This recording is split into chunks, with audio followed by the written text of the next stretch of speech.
How many people do you know these days with a neurological disorder? How many family members or people in your circle of friends have something like fibromyalgia or lupus? How about a brain tumor? Studies in the New England Journal of Medicine show a growing trend in the rate of such disorders in recent years. Perhaps like me, you've never given the issue much thought. But in 2002, I could no longer ignore it. I also became a statistic when I was diagnosed with multiple sclerosis.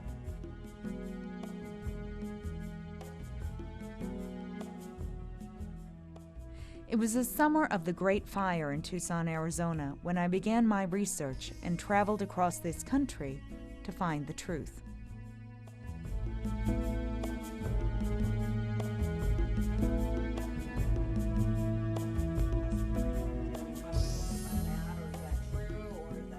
Well, yeah, the technology we have in looking at the brain has changed rather dramatically. Now, the increase in brain tumors has nothing to do with our ability to see these things, because that's been looked at.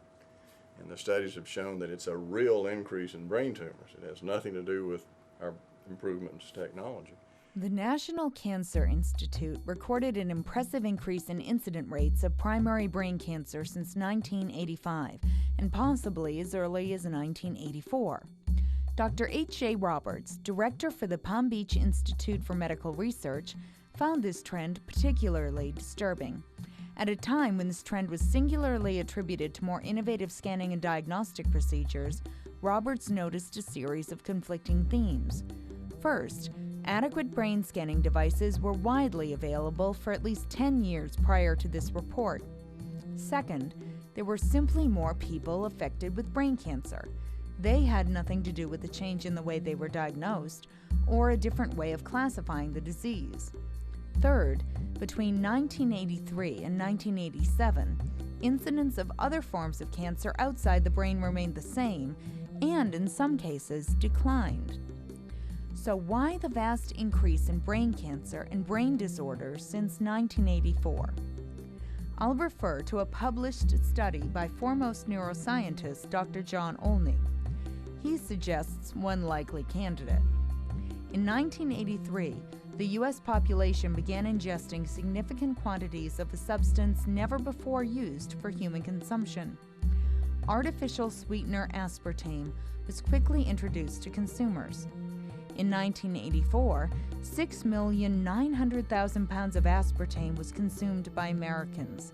This rate doubles by the next year and continues to climb into the 90s.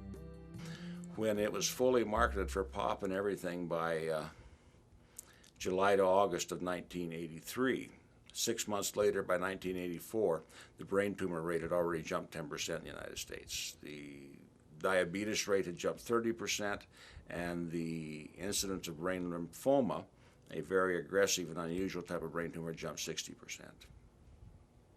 The enormity of the problem is indicated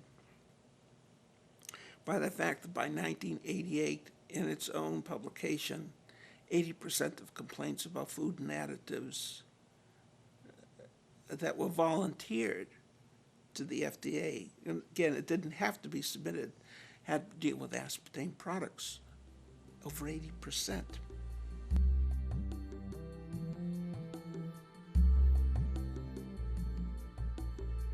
When you see these people who say, well, I take MSG or NutraSweet and it doesn't seem to bother me at all, they're more resistant to the obvious toxic effects, but they're still getting very subtle toxic effects that over many years is going to produce obvious disease in those persons. Some persons can be exposed for the first time and break up with a rash, have a terrible headache, and so they presumably have never been exposed to it before.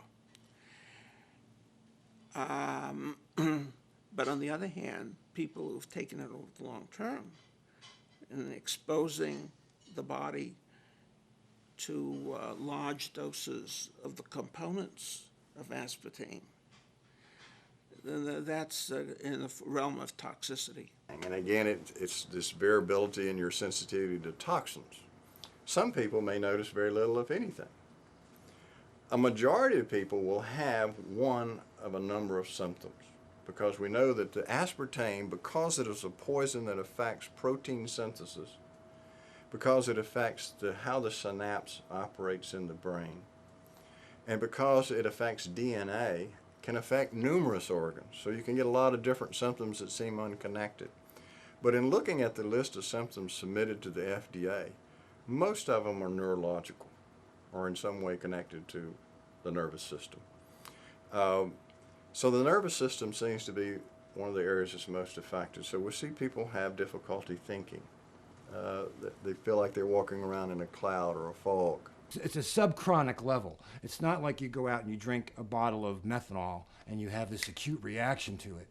What we're seeing over a period of time is this slow accumulation of toxins within the body that start to disrupt the normal activity of the brain and the endocrine system, which is controlled by the brain itself.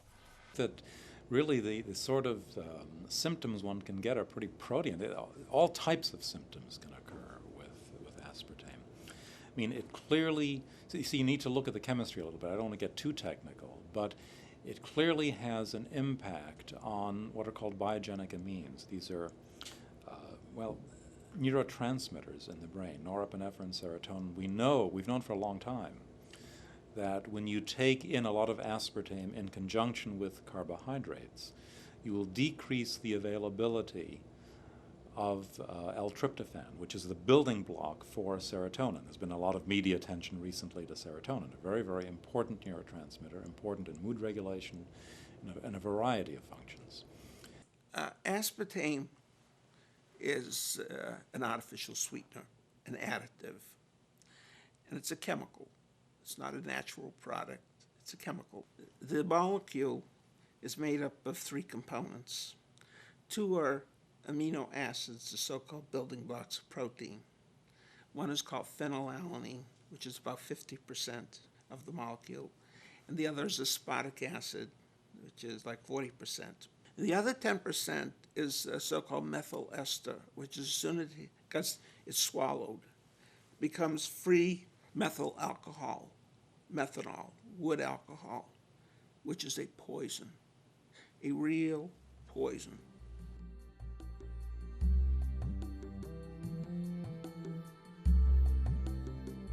It really began with a patient. I had a patient whom I had treated for a number of years for a recurrent depression.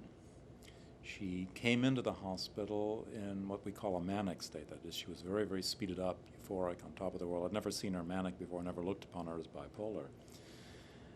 And within a day or two of her admission to the hospital, she had a sudden grand mal seizure, epileptic-like seizure. This is in a woman who had no history of seizure disorder. I really could not explain either the sudden onset of mania in somebody who'd been on antidepressants for years, usually in a bipolar patient, that is, in a manic depressive patient. An antidepressant will trigger a manic episode. She'd been on antidepressants for a long time, no manic episode. Suddenly was manic and then had a grand mal seizure. Clinically, I could not explain that, so we essentially did some detective work looking at what was different in this woman's life, and the only thing we could find was that she had made a decision to lose some weight. So she switched from iced tea sweetened with sugar to iced tea sweetened with aspartame. And she was drinking fairly large amounts of it. Now, you could speculate that perhaps the caffeine in the tea may have been a factor, but she had not changed the total quantity. She'd had this amount of iced tea for many years without manic episodes, without grand mal seizures. What was different was the aspartame. So I started looking at that, and it made sense that aspartame would lower the seizure threshold. That is, what we knew about the chemistry of aspartame at that point in time did point to the possibility that aspartame could, 1, trigger a manic episode, and 2, could lower the seizure threshold sufficiently for her to have a grand mal seizure. And that was the beginning. Then I found other patients like that and wrote about it. And that was in 1985, really 2 years or so after the introduction of aspartame into the market. I realized that something was going awry but I couldn't quite figure it out. And then after several years amalgamating this experience and patient input, and it's very important that you listen to your patients, because the great Dr. Osler said, listen to the patient, they're telling you what's wrong. I realized that the common denominator was the use of aspartame products. And under various trade names, particularly NutraSweet, Equal, Crystallite, and so forth. I was primarily using NutraSweet, lots of it, because I was a big coffee drinker. It was decaffeinated. I was taking care of myself.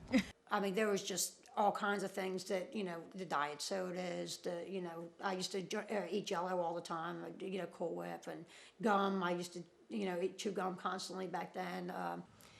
Came home and decided I was going to be the good diabetic. I needed to be here for my child. I was going to drink the diet drink like crazy. I drank Crystallite tea. I'd switched from brewing my own tea to Crystallite tea. And so for years, I went on thinking, what a smart person I am, drinking Diet Coke instead of regular Coke. And also, I carried it into other things as well, so that when I would sweeten my tea, I'd sweeten it with Equal. And so when the low-cal Kool-Aid hit the market in, I think it was April of 1983, I started using it. I would have a drink with a Diet Coke. During the day, I would drink Diet Coke or coffee, decaffeinated, all day long. I was never without one or the other. I drove 10 states. I always had a thermos of coffee with me, very liberally treated with NutraSweet.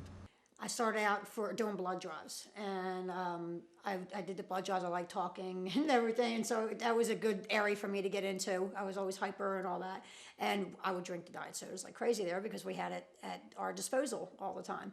And so the further and further I got on, and then I did Armed Forces Emergency Services with the disaster. We work with people overseas during wartime. I grew up in a funeral home, and one of the oldest funeral homes in the South. I didn't meet my husband till I was like 35, 36. And we went on to have a child. And my weight just went way out of... And in the meantime, I had lost an eye in 87. I didn't meet him until 98. And I was told in 92 I had diabetes.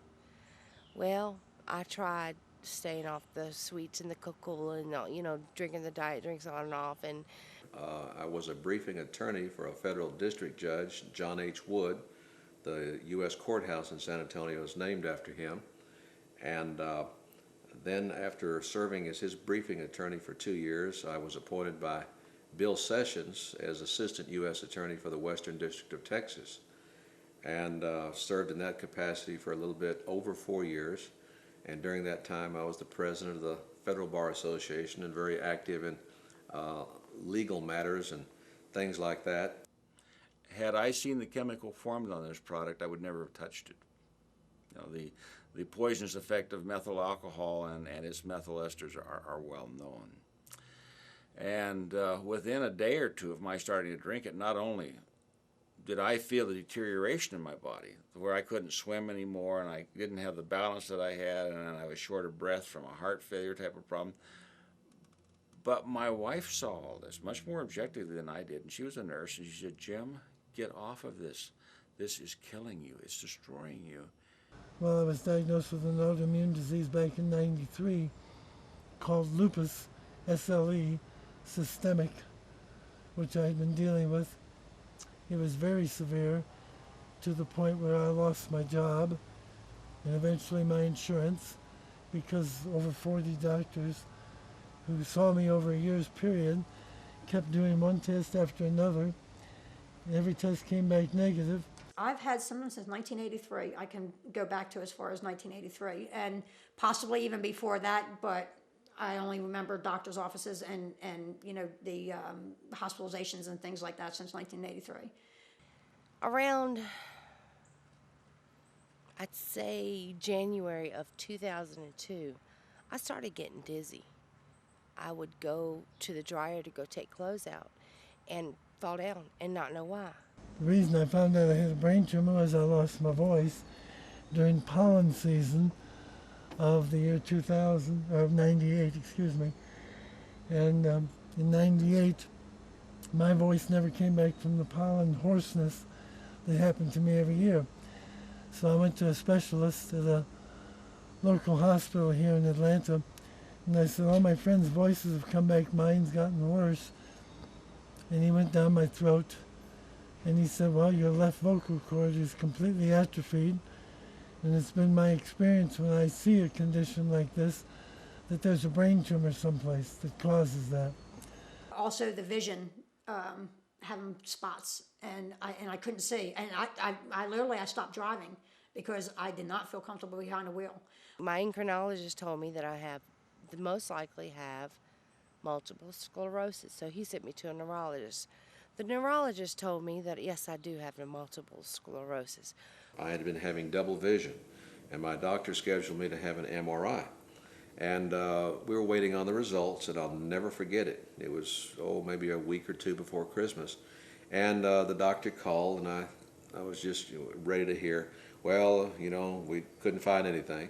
Well, instead, he said, you have a brain tumor, and it's a rather large brain tumor. And within a couple of days, I had gone from being a 2-mile-a-day swimmer to having such a toxic cardiomyopathy that I could hardly climb the stairs to my apartment. Over the next 6 weeks, I went through all of the personal hells of methyl alcohol poisoning and the neurotransmitter depletion from the aspartame's phenylalanine content, and eventually ended up with a picture of Lou Gehrig's disease. I still have a lot of pain, but she said, well, you'll live with pain. It's part of, even though it's in remission, you're going to have pain. So I went to Tampa, finally found a rheumatologist that she had referred me to, and oddly enough, he did the same blood test and said, you never had lupus, you have advanced fibromyalgia. I said, I just give up. So he said, well, I just don't think you ever had lupus, but for whatever reason, you're able to do what you're doing because of what she gave you. So let's just go ahead and treat you as if it's in remission, but I'm going to treat you for fibromyalgia. But detail is very, very important. You have to get spellings named, birth dates named, everything. And with me being diagnosed with denaural hearing loss, which has gotten significantly worse, I've been checked the last 3 years every 6 months, and it's gotten a lot worse. And now I have the 2 hearing aids that I have to have. I took the ice pops out thinking they were just the regular ones that I'd been eating earlier. And my mother-in-law had taken my little one over to her house. So my husband and I rented movies, and we were going to have a date night, just night out, night to ourselves. And I pulled out the pops and went on to eat the 4 of the pops, aspartame pops. Well, this was on a Saturday night. By 4 o'clock Sunday morning, I was digging holes in my hands from the itching. I was bleeding. I looked like something out of a Vietnam camp from the bleeding. The doctor explained that one of the very probable side results would be a loss of short-term memory. Well, I later learned that it had done a little bit more than that with me, in that it ruined my legal career. About then, I tumbled, but only subconsciously. I said, well, I'm just going to get off this artificial sweetener, and I didn't really even consciously suspect NutraSweet, but when I got off it, then I started recovering. My doctors will not come out and absolutely put down in writing that this is caused by aspartame. They will not do it. But they'll give me an aside like this, thank God you're off NutraSweet. That's what they'll say, but they won't put it in my records. We were doing a shelter, and I was there, and I had the water, and that's all I did was drink water. And it was like each bottle I drank, the worse I got. And I had nothing else to eat or anything. There was nothing, nothing else that I was ingesting at all. So that was actually a blessing because I was able to narrow it down. This must be it. And I went around and I had the bottle and I was asking everybody, what's in this bottle? What is aspartame? And, everybody said they had no idea. And then that one lady had said, she goes, I've heard of it, she said. And then something kept flashing my mind, and I remembered seeing the name somewhere. And I like I said, I read all the time in magazines and all that. And I don't know if it was in Time or Newsweek or something, but I remember seeing an article, and for some reason I keep saying that name. So after I had finished the shelter, I went and I was driving down the road, and my library, I volunteer at the library also. And so I stopped in there to say hello and all that and see how everything was going. And they actually had power there. And I went in, I pulled it up on a computer. At that time, I didn't have a computer. And I'd never searched anything in my life, I have no clue. I knew how to email, and that's about it. And I pulled up aspartame, and my eyes lit up. I started crying. All those symptoms, the 92 symptoms, I think I counted 79 of those symptoms. I've been in the hospital or to the doctors and complaints over 50 times for each one of them, well over. Turns out his wife was told she had lupus. She doesn't. They were getting ready to tell her she had multiple sclerosis, and she didn't. Her husband went home and jumped all over her and made her stop drinking the diet drinks, and all of a sudden things got a lot better for her. Yep. That's basically how it happened with me, Corey. I put the diet drink down,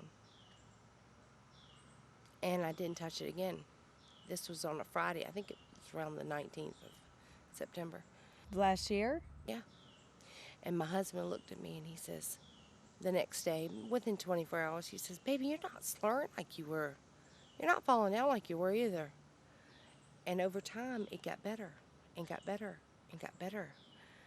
Because I was such a high user of aspartame through primarily Diet Cokes and Equal, and those are the primary ways, combined with the mountain of evidence and other testimonials of people who have had terrible symptoms of every type of malady that you can imagine. And when they're removed from the aspartame, the symptoms go away. That's what you call strong, if not direct evidence, very strong circumstantial evidence.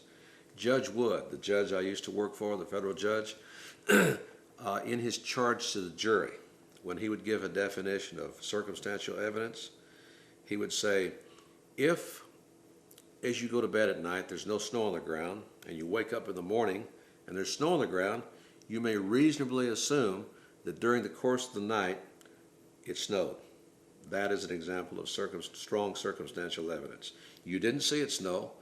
You can't scientifically prove that the snow fell from the sky, but it wasn't there at night, and in the morning it was. Therefore, you may conclude circumstantially that it snowed during the course of the night. And I would say that the evidence of my brain tumors being caused by aspartame are that strong to me. And then they re-challenge themselves, knowingly or inadvertently. They served something in a neighbor's house that they didn't realize contained an aspartame product. And these set of symptoms and problems promptly recur within hours or a day or two, sometimes within minutes, and it does so repeatedly, then that is more than anecdotal. That is similar like the Koch postulates for infection. You isolate the cause, and then you inject an animal, and you reproduce the problem. And many of these individuals who had been aspartame reactors have tested themselves 5, 10, 20 times, every time getting the same response, and then they realized that this was a legitimate cause and effect relationship. My personal experience, from my own experience and with patients, is that when somebody who's been poisoned by this goes off it, they very quickly notice an improvement. And they almost equally quickly find out that it isn't over yet. They've got a lot of problems to deal with. And certainly because I had to suffer with this and had patient groups that had to suffer with it, and then I would consult with doctors around the nation who were pretty much expert in the field of environmental ecology, I developed some therapeutic outlooks that people can have to help themselves. But the first thing you've got to learn is to listen to your body. If something's going wrong, try and backtrack to what you had or what you're breathing in your environment or what's going on around you.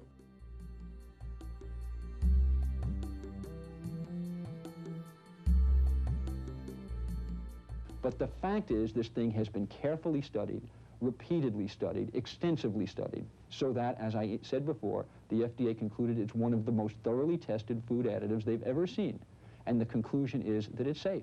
They had made the claim years ago that they would help and support any legitimate researcher, that they would supply aspartame and be helpful in any research. I had published my anecdotal studies, and I had written a chapter in Richard Wertman's book, so I think the industry knew of my stance already. But then in the mid-90s, I wrote to the company stating that we wanted to do a double-blind study because my earlier work had indeed been, quote, anecdotal. And I pointed out that they had made the claim that they would supply aspartame to any legitimate researcher. At that point, I was a professor near UConn, Northeastern Ohio University's College of Medicine. I think I would qualify as a legitimate researcher.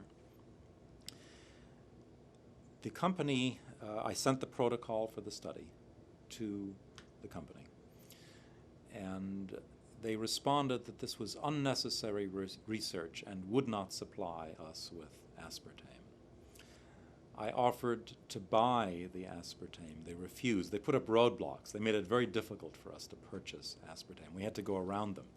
We finally did get USP-grade aspartame from Schweitzer, from a private firm, but the point is that the NutraSweet company made it very, very difficult, didn't follow through on their promise to supply aspartame to any legitimate researcher, said this was unnecessary, shouldn't be done, needn't be done. They tried to block it. The G.D. Searle Company, in the quest to get approval for their product, aspartame, they conducted a study on animals in which they fed some animals, like I said, low dose, medium dose, high dose of the product, and then they used control animals that supposedly did not get any of the product. When they submitted this to the FDA and the FDA looked at it, there was some question about the study. Well, one of the scientists, a neuroscientist, looked at some of this, and he saw a lot of red flags. He said there's some real questions here about tumors being caused by this product, particularly brain tumors. So they ordered a study to be done by the Bureau of Foods, which was the precursor to the FDA. And Dr. Jerome Bressler was in charge of this group to look through the research that had been done by G.D. Searle, and that's what the Bressler reported about. And this is the report here. And basically what it shows is that either a lot of purposeful shenanigans was carried on to get this product approved, or, as he states it, it was the world's worst research. They found that what they did is the animals that died after being fed NutraSweet, they didn't autopsy the animals right away. Some of them were not autopsied more than a year afterwards. And of course the tissues broke down and liquefied, and so they couldn't do proper studies on them, but they reported it as if they had, and they reported these as normal. They found that they were taking tumors and cutting them out and throwing them away and saying the animal was normal. They had animal tissues that had obvious tumors in it that were reported normal. They had, in one of the cases here that's reported, a lymph node that was enlarged. And this G.D. Searle pathologist reported it as a normal lymph node. When the scientists from the Bureau of Foods looked at it, they said it was an obvious lymphosarcoma, a highly malignant tumor. The notations about the testicular atrophy were not noted. There were just numerous things in this report that showed that, in my estimation, there was an effort to cover up what was being found so that they could get approval. There were so many things wrong with the submitted data from G.D. Searle originally. They had a monkey study, and in this monkey study, they were fed aspartame, and they were fed aspartame with milk. The milk, as you know, normally slows down the absorption of certain chemicals when you drink milk. If you take aspirin in milk, it'll take much longer for the aspirin to go to work. Well, even though the monkeys were drinking aspartame and milk, out of the 7 monkeys they had, I think 1 or 2 died and 4 or 5 had grand mal seizures. Now, these test results were not satisfactory to G.D. Searle. They weren't going to be able to show these to the FDA, saying, hey, look, aspartame, even with milk, caused monkeys to have grand mal seizures. When we did our double-blind study here at this hospital, we had really a tragic situation which occurred, which I attributed directly to the aspartame. We needed volunteers. We looked at both patients, that is people who had a history of mood disorder, and we needed some controls, that is people without a history of mood disorder. One of the people that I used in the study was the administrator for our psychiatric unit, who was a PhD psychologist. And several days into this study, he had an emergency. He had an ophthalmologic emergency. That is, he had sudden bleeding in his eye and a detachment of his retina. He had to be rushed to Cleveland for emergency surgery. His eye could not be saved. He lost the vision in one eye. At the same time, we had another participant in the study, a nurse, who also had an episode of intraocular bleeding, that is, bleeding within her eye. So we had 2 people who, during the course of the study, had eye emergencies. The bottom line was, here is the most tested product additive in history, an additive. Now, additive's important because aspartame was approved as a GRAS, G-R-A-S, I mean, it's generally recognized as safe product. In which case, unlike drugs, if people have reactions to it, it does not have to be reported to the FDA. And what I found was really quite frightening, and that was that, yes, there were many, many studies in the literature which did attest to aspartame safety, but they were essentially all funded by the industry, either Searle or the NutraSweet industry or the diet soft drink industry. These were the individuals who sponsored, paid for the studies. There were independent studies, but virtually all of the independent studies, that is, studies which were not funded by the industry, virtually all of them did identify one type of problem or another with aspartame. And so they got the test results they wanted by manipulating the method. This is not to say that aspartame was safe or that aspartame does not induce seizures, because it does. It's just to show you that the scientific data nowadays is unreliable. So how you design the study is going to have an impact on the results, and I think that many of the industry-sponsored studies were set up in such a way that the results could be predicted ahead of time and would be supportive of the safety of the product. Sounds great. We'll see you then. Thanks a lot. Bye-bye. There is no evidence at the present time that I'm aware of that aspartame in large amounts has a significant effect on brain chemistry.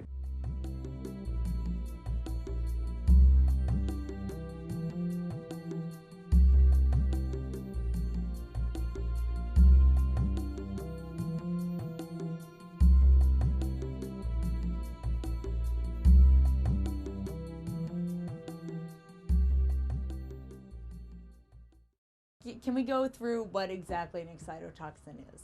Well, an excitotoxin, basically what it does, it's a normal transmitter in the brain. These are chemicals that allow brain cells to communicate.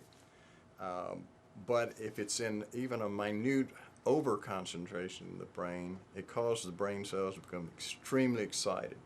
and they become so excited they'll very quickly burn themselves out and die. That was one of the first observations by Dr. Olney, and he gave it the name excitotoxin. When was the first time that you heard about aspartame? Was it during that investigation with the FDA? Yes, it was. It was in 1970, and it was an interesting story. I was called by Dr. John Olney from Washington University, who I had been working with on MSG and baby food.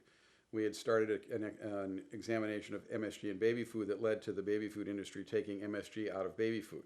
And it was done by the Senate Nutrition Committee. I was the special counsel to the Senate Select Committee on Nutrition. And we ran hearings on food. And one of the things we talked about was MSG in baby food, because it caused holes in the brains of rats that were being tested by Dr. Olney. And there was Dr. Olney's hypothesis that a substantial amount of mental retardation, 95% of which is of unknown origin, that a substantial portion of that came from environmental insults, chemicals in the environment, food, air, water, and so forth. And he was testing them. And one of them was MSG, and it caused these holes in the brains of mice in his system, and ultimately that led to having MSG taken out of baby food. He called me to say that he'd just done a study on aspartic acid, one of the primary components of NutraSweet, and it was doing the same thing as MSG. And that caused him to be quite concerned about the fact that Cyril Drug Company at the time was planning to use this as a sweetener. But now, after years of retesting this, most authorities agree, there's no question, that feeding MSG to animals produces this brain damage. It's not questioned any longer, it's a fact. There's even good studies to show that if you feed the pregnant animals the MSG, their offspring has impaired brain function. And when you measure the neurochemical analysis of the brain of the animal, it's impaired all the way through the animal's youth up until adulthood, and they never quite recover from it. In one of the conferences which I addressed for the FDA a few years back, there was a study with MSG, monosodium glutamate, which is another excitotoxin. It's a neurotoxin problem. And we could not understand why with the controls had almost the same number of reactions as the people given it. But it turned out that one of the presumably inert components in these capsules of products with MSG contained aspartame. So it really was, there was something that even the investigators did not realize was a component of the presumed placebo. The central mechanism that actually produces the destruction and damage to the brain is excitotoxicity. That's pretty well agreed upon now. The frightening thing is that we're adding tons of these excitotoxins to our food, either in the form of MSG or part of the aspartame molecule, which is aspartic acid, which is an excitotoxin. Can we talk about the blood-brain barrier and how it breaks down? Like hypoglycemia can be an example of that, and how excitotoxins can pass through that on occasion. Yeah, the blood-brain barrier is one of the big defenses that the industry always gives. They say, well, these things can't get through the blood-brain barrier. I did rather extensive research in this area, and what I discovered was that there are numerous conditions that we're all subjected to that cause the breakdown of the normal blood-brain barrier. Number one is aging. As we age, our blood-brain barrier begins to deteriorate. It becomes porous, so that anything we eat will pass through the blood into the brain. Alzheimer's disease, Parkinson's disease, all of these diseases are associated with the breakdown of the blood-brain barrier. Strokes, even silent strokes, produce a breakdown of the blood-brain barrier. Exposure to certain pesticides, herbicides will break down the blood-brain barrier. Hypoglycemia will break it down. Certain drugs will cause it to break down. Free radical generation will cause it to break down. Well, we know many of the diseases are caused by free radicals, like diabetes. You can have very high free radical levels. Extreme exercise, you produce a lot of free radicals. All of this breaks down the blood-brain barrier. Multiple sclerosis, autoimmune diseases, lupus, all these things are associated with the breakdown of the blood-brain barrier. So we know there are millions and millions of people out there who have at one time or another, a very porous blood-brain barrier. So when they drink a Diet Cola or they eat MSG, it passes right into their brain very easily.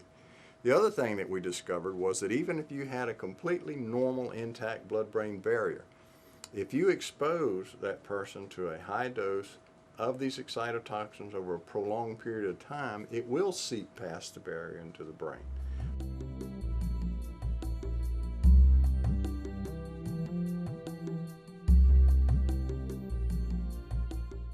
The same building blocks that are found in all of the proteins that we eat, whether they be bananas or meat or peanuts or what have you, they are found in NutraSweet. Now, the amino acids are contained in food, but if you have protein, meat, fish, and so forth, there may be 4% phenylalanine in the food, but not 50%. And we simply, biologically, don't know how to react to this flooding of these enormous amounts of amino acids in the body, especially the phenylalanine, which crosses the blood-brain barrier. It's meant to protect against, biologically, against poisons and so forth. It's also what's called a dipeptide. That is, it is two amino acids stuck together. One of those amino acids is something called phenylalanine. Phenylalanine is the building block for another important neurotransmitter called norepinephrine. So when you take in aspartame, you'll increase the availability of one and you'll decrease the availability of the other. You'll change ratios. And when you do that, when you change ratios of norepinephrine and serotonin, you certainly affect brain function. And this can lead then to mood symptoms, to panic symptoms in some people. It'll affect seizure threshold, which is why I think I saw the seizure in this initial patient back in 1985, and why I saw a lot of seizure activity in people who were taking in a great deal of aspartame. They knew that this product, aspartame, with time breaks down into a product called diketopiperazine. Diketopiperazine chemically is closely related to a carcinogenic compound that causes cancer in a lot of animals if they're exposed to it, and humans. So they asked the GD Cereal Company to do a separate study with the diketopiperazine. Well, when they looked at this study, they found some shenanigans as well. And one of the things is when you mix up the diketopiperazine with the animal's food, you have to homogenize it so that it's evenly distributed and the animal can't see it and avoid it.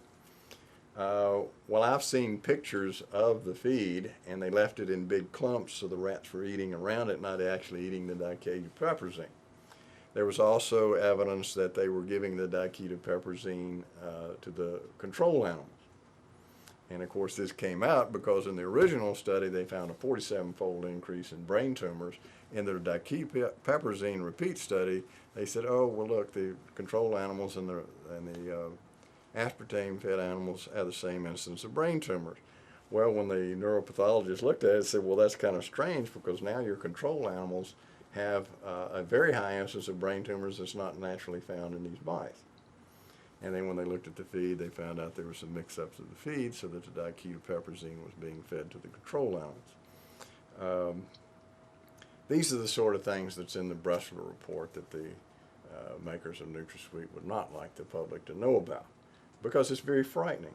You know, when the pathologist, Dr. Adrian Gross, looked at the material as well, very well-regarded pathologist, and he looked at it and he was absolutely shocked. He said it's just an enormous increase in tumors, particularly the brain tumors. And of course that's exactly what we're seeing now, is this tremendous increase in brain tumors in this country, which is completely unexplained by the neurological profession.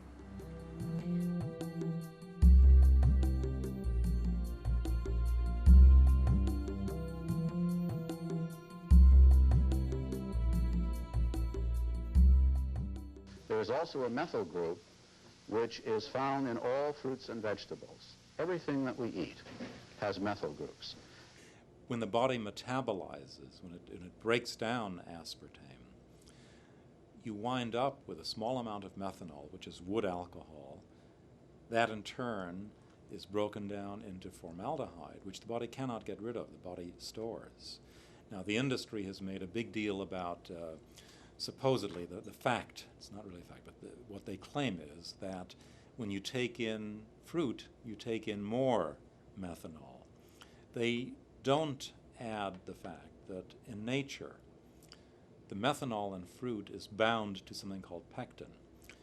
Humans lack the enzyme to split the methanol off from pectin, so it goes through the body without doing any damage whatsoever. The body doesn't get exposed to the methanol because it's bound to pectin. So even though there's more of it, it's totally harmless in fruit. But with aspartame, you have the pure, unadulterated, free methanol and then formaldehyde. It's a small amount, but the body can't get rid of it. It's a cumulative phenomenon. So we have very, very toxic products. Methyl alcohol is just deadly and probably provides most of the poisoning attributed to ethyl alcohol and alcoholics. It is the deadly one. Aside from the pectin story, in fruit, in nature, you also are taking in equal amounts of ethanol. You get both methanol and ethanol, and so they counteract each other. And so there's essentially no impact. You're not poisoning yourself when you take in fruit. I believe you're poisoning yourself when you take in aspartame. What's the difference between methyl and ethyl alcohol? Okay, it's a difference of one carbon atom. Methyl alcohol has one carbon atom, ethyl alcohol has two carbon atoms. The human metabolism is geared to using carbon atoms in groups of 2 or 3 or more. When you get down to 1, methyl alcohol, wood alcohol, has obligatory metabolism to formaldehyde. Formaldehyde, which is embalming fluid, is 5,000 times as potent a poison as is sipping alcohol.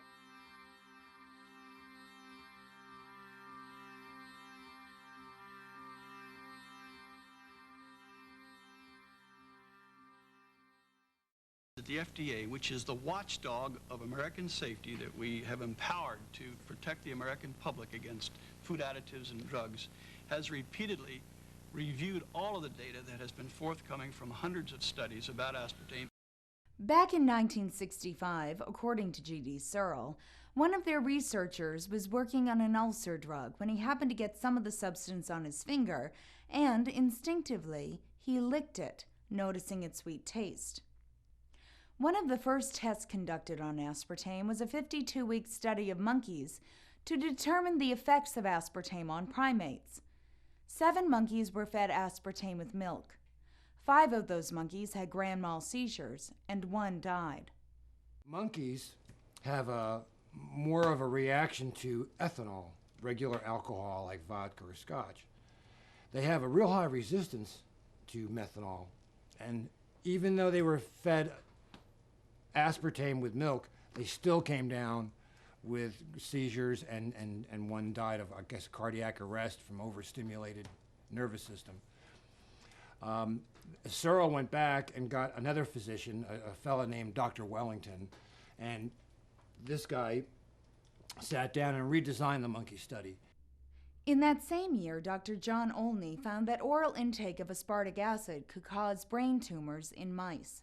We had this situation where the company initially seemed to be responsive to the concerns, and they actually sent a team of researchers to Dr. Olney's laboratory. And they recreated the studies. The Searle investigators recreated the studies that showed this brain damage in animals.